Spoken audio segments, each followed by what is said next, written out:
देखिए, जय श्री राम। हम हिंदुओं के लिए श्री राम भगवान और श्री कृष्ण ये विष्णु के दो अवतार मानते हैं।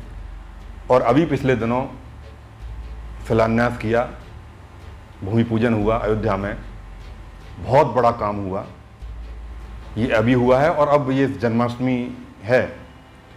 तो मैं सभी देशवासियों को, सभी अपने साथियों को एक तो बहुत बहुत बधाई देता हूँ, शुभकामनाएं देता हूँ जन्माष्टमी की। लेकिन आप ये समझ लें ये कैसा अजीब संयोग है। 5 अगस्त को भूमि पूजन हुआ है भगवान श्री राम का और अब ये जन्माष्टमी है। तो खाली यही नहीं है कि घंटे घड़ियाल बजा के और जन्माष्टमी का एक दिन का व्रत रख के और नमन करके ही बात छोड़ दें। उनके आदर्शों पर चलें, भगवान श्री राम के आदर्शों पर चलें।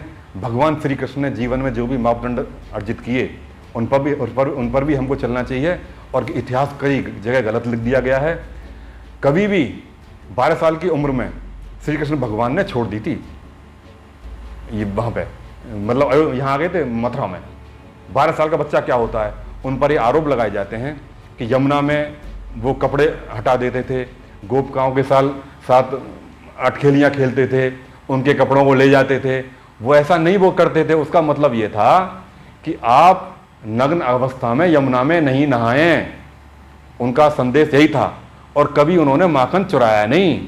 वो ये कहते थे मथुरा के लिए, मेरे भाइयों, मथुरा के लिए आप मक्खन को मत भेजिए कंस के लिए, अपने बच्चों के लिए अपने लिए रखिए। लेकिन अर्थ का यहाँ जो चरित्रहीन लोग हैं वो ये कह देते हैं भगवान श्री कृष्ण रासलीला रचाते थे, वो तो ऐसे गोपिकाओं के साथ खेलते थे, नग्न अवस्था में मिलते जुलते थे, तो भगवान जब हमारा करता था तो हमारा क्या है।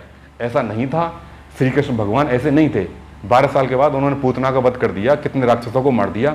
बचपन का 12 साल का बच्चा होता क्या है। और ये सारे खेल जो उनकी अटखेलियाँ हैं ना 12 साल से पहले की हैं, तो उनको बदनाम नहीं करना चाहिए और उनको आगे रख के अपने को फिट जिंदाबाद नहीं करना चाहिए। खैर, मैं श्री कृष्ण जन्माष्टमी की बहुत बहुत बधाई देता हूँ, सभी साथियों को, भाइयों को बहुत बहुत शुभकामनाएं देता हूँ।